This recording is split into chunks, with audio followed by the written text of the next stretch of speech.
વધતી ગરમી વચ્ચે રાહતના સમાચાર સામે આવ્યા છે। ભારતીય હવામાન વિભાગે સારા ચોમાસાના સંકેત આપ્યા। જૂનમાં અલ નીનોની અસર ઓછી થવાના સંકેત। અલ નીનોની અસર ઓછી થાય તો ચોમાસું સારું રહેશે।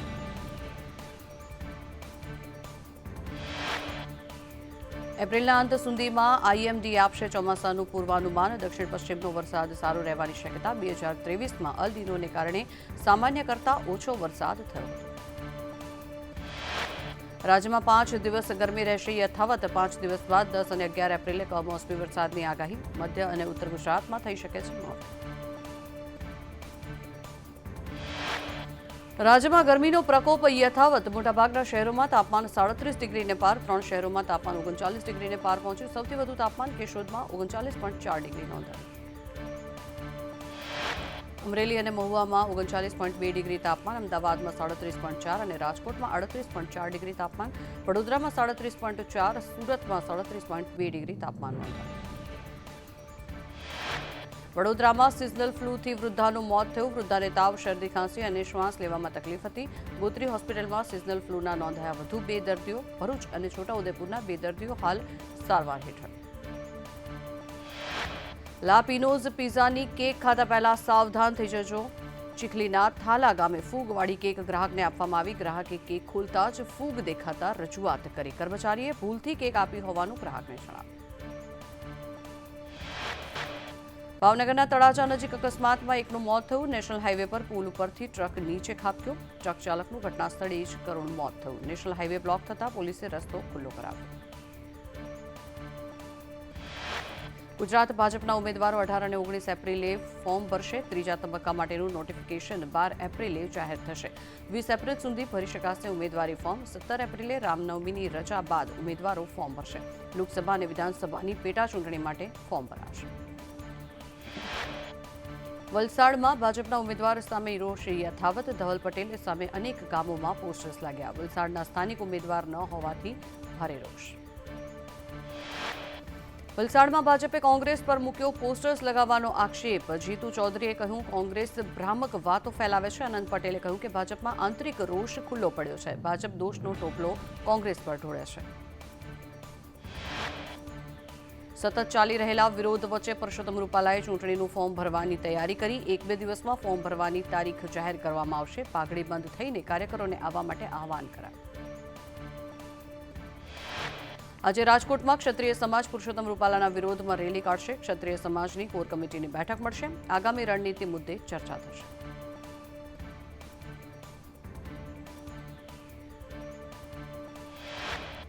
રૂપાલાના વિરોધમાં ક્ષત્રાણીઓ આકરા પાણીએ ગીતાબા અને પ્રજ્ઞાબાએ જોહરની તૈયારીઓ કરી। જોહર અટકાવવા માટે પોલીસ ગીતાબાના નિવાસસ્થાને પહોંચી।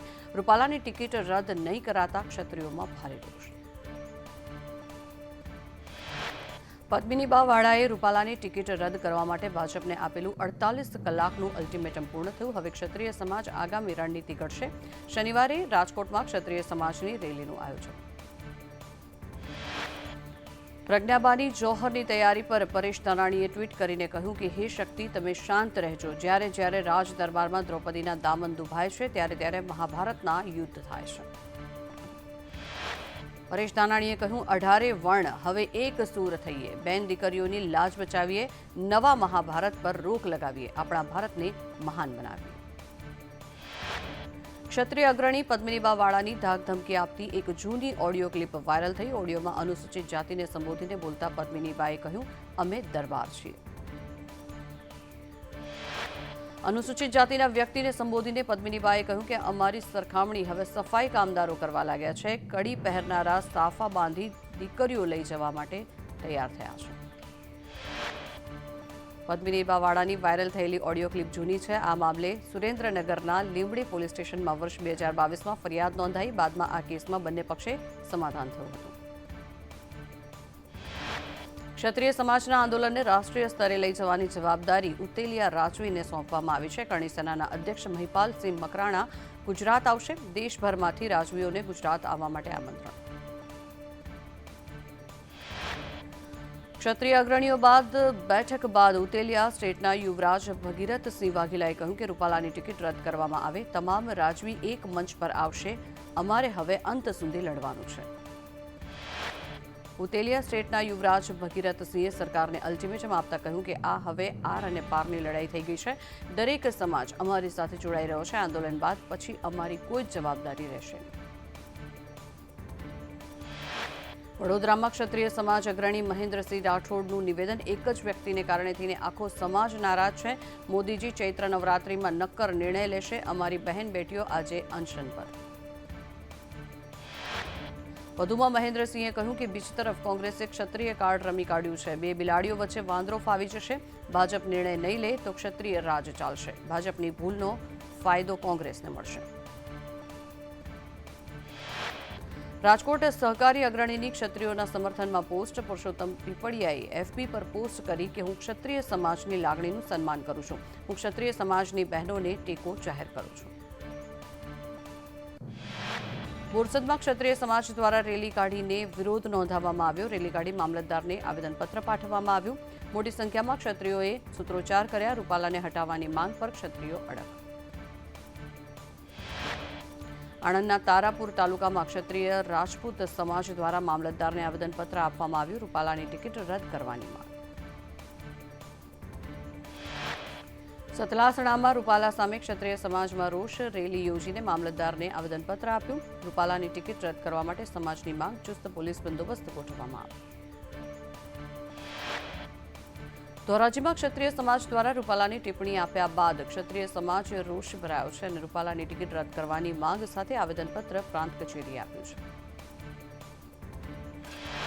બરવાડામાં રૂપાલાના નિવેદનને લઈને શહેર અને તાલુકાના ક્ષત્રિય સમાજના આગેવાનોએ મૌન રેલી યોજીને વિરોધ નોંધાવ્યો. જેમાં સમાજના આગેવાનો એકઠા થઈ મામલતદારને આવેદનપત્ર પાઠવી રૂપાલાની ઉમેદવારી રદ કરવા રજૂઆત કરી. જૂનાગઢમાં ક્ષત્રિય સમાજનો વિરોધ યથાવત. સમસ્ત મહિલા ક્ષત્રિય સમાજે આપ્યું આવેદન. માફી નહીં તો ટિકિટ રદ કરવાની માંગ પર અડગ. મામલતદારને આવેદન આપીને વિરોધ નોંધાવ્યો. રાજકોટમાં વિવાદો વચ્ચે રૂપાલાનો ચૂંટણી પ્રચાર. રાજકોટમાં મહિલા મિલન કાર્યક્રમમાં રૂપાલાનું સંબોધન. ટિફિન બેઠકના માધ્યમથી સામાન્ય લોકો સુધી પહોંચીશું. હું ધારાસભ્ય હતો ત્યારે ટિફિન બેઠક કરતો.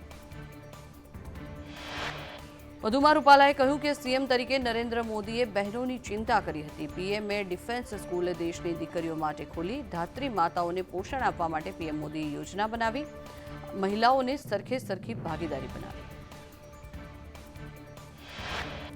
ઋત્વિક મકવાણાએ કહ્યું કે ભાજપમાં બેઠેલા તમામ ડીલરો છે. ડીલરો એટલે ગુજરાતીમાં દલાલ. ટિકિટ આપીશું, હોદ્દો આપીશું એવી કરે છે ડીલ. ભાજપને કોંગ્રેસના આયાતી ઉમેદવાર લેવા પડ્યા. ચંદુભાઈ શિહોરા આયાતી ઉમેદવાર. ભાજપના મૂળ કાર્યકર્તાઓની કોઈ જ કિંમત નથી. ભાજપના અકળાયેલા કાર્યકર્તા વિરોધ કરી રહ્યા છે. ભાજપના સ્ટેજ પર 60% મૂળ કોંગ્રેસીઓ દેખાય છે. પ્રજા આ વખતે પોતાનો નિર્ણય પોતે જ કરશે. ભાજપ ઉમેદવારોના વિરોધને લઈને પાટીલની ટકોર. પાટણમાં પેજ પ્રમુખો સાથેની બેઠકમાં કાર્યકર્તાઓને પાટીલે ટકોર કરી કે મનદુખ અને ગમા અણગમા ભૂલી જશો. તમારામાંથી કેટલાકને ભરતસિંહ ડાભીનો પણ વિરોધ હોય. પાટીલે કાર્યકર્તાઓને કહ્યું કે જેઓને વિરોધ હોય તેમને કહેજો વડાપ્રધાન મોદીને વોટ આપવાનો છે. આ ચૂંટણી નરેન્દ્ર મોદી લડે છે. ચૂંટણી ગુજરાતના ઉમેદવાર નથી લડતા. દેશની તમામ 543 બેઠક પર નરેન્દ્ર મોદી ચૂંટણી લડી રહ્યા છે. ડીસામાં સીઆર પાટીલે સાધ્યું અપક્ષ પર નિશાન. કહ્યું અપક્ષ પણ આપણા જ ગણાય. અપક્ષવાળાને ખબર છે ભાજપ સાથે રહીશું. ભાજપ સાથે નહીં રહીએ તો ઘરે આવી જઈશું. કેનીબેન ઠાકોરની ડિપોઝિટ ડૂલ કરવા માટે સીઆર પાટીલનું આહવાન. ડીસામાં કાર્યકર્તા સંમેલનમાં પાટીલે નામ લીધા વિના કેનીબેન ઠાકોર પર પ્રહાર કર્યા. આ વારે વારે આપણને નડે છે. એમની ડિપોઝિટ પૂરી કરી દો. ગેનીબેન ઠાકોરને લોકોએ ડિપોઝિટ માટે દાન આપ્યું. બનાસકાંઠામાં પ્રચાર સમયે મહિલાઓએ ગેનીબેનને ભેટીને ડિપોઝિટ માટે દાન આપ્યું છે. ગેનીબેન ડિપોઝિટ માટે દાન સ્વીકારતા નજરે પડે. બનાસકાંઠા કોંગ્રેસ ઉમેદવાર ગેનીબેનનો ઝંઝાવાતી પ્રચાર. ધાનેરાના નેનાવા અને ડુગડોલના ગ્રામ્ય વિસ્તારોમાં પ્રચાર. ડુગડોલ ગામે બામેરા રૂપી વોટ સાથે નોટનું સમર્થન મળ્યું. દલિત સમાજની મહિલાઓએ ₹5100 ડિપોઝિટ પેટે આપ્યા. આપના ઉમેદવાર ચૈતર વસાવાએ મનસુખ વસાવાના આરોપનો જવાબ આપ્યો. ચૈતર વસાવાએ કહ્યું કે ગુંડાગીરી અમે નહીં મનસુખભાઈના માણસો કરી રહ્યા છે. હું દગાખોર કે ચીટર હોય તો મનસુખભાઈ સાબિત કરીને બતાવે. ચેતર વસાવાએ કહ્યું કે ભાજપમાં ન જોડાતા મને ધાક ધમકી આપી દબાવવાનો પ્રયાસ કરવામાં આવ્યો. હું જ્યાં પ્રચાર કરવા માટે જાઉં છું ત્યાં લાઇટો કાપી નંખાય છે. મારા કાર્યકર્તાઓને ધમકી આપવામાં આવી રહી છે.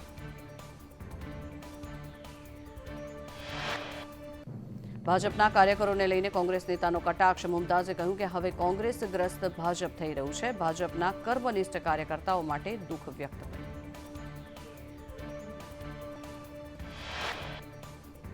કલોલમાં કોંગ્રેસના આગેવાનોએ કેસરીઓ ધારણ કર્યો. જિલ્લા પંચાયતના વિપક્ષ નેતા રશ્મિજી ઠાકોર અને બક્ષી પંચ વિભાગના પ્રમુખ કાંતિજી ઠાકોર ભાજપમાં જોડાયા. કલોલ તાલુકા પંચાયતના 7 સદસ્યો પણ ભાજપમાં જોડાયા.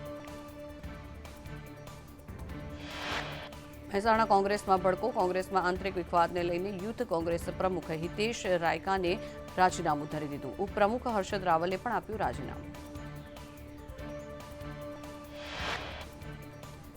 પાટણ જિલ્લામાં કોંગ્રેસમાં ભંગાણ. કોંગ્રેસ નેતા ફળસુ ગોકલાણી ભાજપમાં જોડાયા. 100થી વધુ કાર્યકરો સાથે ભાજપમાં જોડાયા. પ્રદેશ અધ્યક્ષ CR પાટીલના હસ્તે કર્યા કેસરિયા. સાબરકાંઠાના મેઘરજમાં કોંગ્રેસના ઉમેદવાર તુષાર ચૌધરીની સંદેશ ન્યૂઝ સાથે ખાસ વાતચીત. લોકસભા બેઠક પર કોંગ્રેસ ચોક્કસ વિજયી બનશે. મેઘરજના કાર્યકરોમાં ભારે ઉત્સાહ. મેઘરજ તાલુકો કોંગ્રેસ સાથે જ છે. સુરેન્દ્રનગર કોંગ્રેસ ઉમેદવાર ઋત્વિક મકવાણાના ભાજપ પર પ્રહાર. 5 લાખની લીડ તો શું, ભાજપ જમીન પર છે જ નહીં. સુરેન્દ્રનગરના બંને તરફ કોંગ્રેસના જ ઉમેદવાર છે. ભાજપના ચંદુભાઈ શિહોરા મૂળ કોંગ્રેસના છે. આ કોંગ્રેસ સામે કોંગ્રેસની લડાઈ છે. ઋત્વિક મકવાણાએ વધુમાં કહ્યું કે આમાં ભાજપ ક્યાંય છે જ નહીં. તળપદા કોળી સમાજ મારી સાથે છે. એમના આશીર્વાદથી હું જીતવાનો છું. આ બેઠક કોંગ્રેસ જ જીતશે તે નક્કી. લોકસભાની ચૂંટણીને લઈને અમદાવાદના રિવરફ્રન્ટ ખાતે ભાજપ દ્વારા યોજાશે મેગા કાર્યક્રમ. મુખ્યમંત્રી ભૂપેન્દ્ર પટેલ અને CR પાટીલ કરશે સંવાદ. 4900 જેટલા બૂથ પ્રમુખોને કરશે સંબોધન.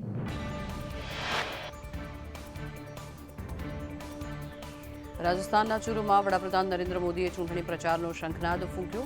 પ્રધાનમંત્રીએ કહ્યું કે દેશમાં વિકાસનું કામ ચરમ પર છે. કોરોના કાળમાં પણ વિકાસ રૂંધાયો ન હતો. આજે ભારતની પ્રગતિથી વિશ્વ હેરાન છે. પીએમ મોદીએ રાજસ્થાનમાં કહ્યું કે કોંગ્રેસે રામ મંદિર પર એડવાઇઝરી જાહેર કરી છે. કોંગ્રેસે નેતાઓને મોઢું બંધ રાખવા માટે કહ્યું. તેમને લાગે છે કે રામ વિશે કંઈ કહેશે તો રામ રામ ન થઈ જાય. ભ્રષ્ટાચાર મુદ્દે કોંગ્રેસ પર પ્રહાર કરતા કહ્યું કે કોંગ્રેસ ભ્રષ્ટાચારની કોઈ તક છોડતી ન હતી. જે કામ 70 વર્ષમાં ના થયું તે NDAની સરકારમાં છેલ્લા 10 વર્ષમાં થયું. NDAની સરકારમાં 10 વર્ષમાં દેશમાં વિકાસની ગતિ તેજ થઈ છે અને હજુ દેશને ખૂબ જ આગળ લઈ જવાનો છે. કોંગ્રેસ નેતા રાહુલ ગાંધીએ કહ્યું કે ચૂંટણી લોકશાહી અને બંધારણને બચાવવા માટેની છે. ભાજપ અને NDA બંધારણને બદલવાનો પ્રયાસ કરે છે. ગઠબંધન બંધારણને બચાવવાનો પ્રયાસ કરી રહ્યું છે. રાહુલ ગાંધીએ કહ્યું કે અમે આ મેનિફેસ્ટો નથી બનાવ્યો, જાહેરમાં બનાવ્યો છે. અમે ફક્ત તેને લખ્યો છે. ઇન્ડિયા ગઠબંધનની જીત થાય તો વડાપ્રધાન કોણ બનશે એના સવાલ પર રાહુલે કહ્યું PM કોણ બનશે તે ગઠબંધન નક્કી કરશે. કોંગ્રેસ અધ્યક્ષ મલ્લિકાર્જુન ખડગેએ લોકસભા ચૂંટણી માટે મેનિફેસ્ટો જાહેર કર્યો. ન્યાયપત્ર નામથી કોંગ્રેસે પોતાનો ચૂંટણી ઢંઢેરો જાહેર કર્યો. 5 ન્યાય પર આધારિત કોંગ્રેસનો મેનિફેસ્ટો. ચૂંટણી ઢંઢેરામાં આ વખતે 25 પ્રકારની ગેરંટી કોંગ્રેસે આપી છે. યુવાનો, મહિલાઓ, ગરીબો પર ખાસ ફોકસ રાખવામાં આવ્યું. 40 લાખ સરકારી નોકરી અને ગરીબ મહિલાઓને 1 લાખ રૂપિયા સુધીની મદદ કરવાનો વાયદો કરાયો. ખડગેએ ચૂંટણી ઢંઢેરો જાહેર કરતા કહ્યું કે અમે જાતિ આધારિત વસ્તી ગણતરી કરાવીશું. ટેક્સ રિફોર્મ પર અમે ભાર મૂકીશું.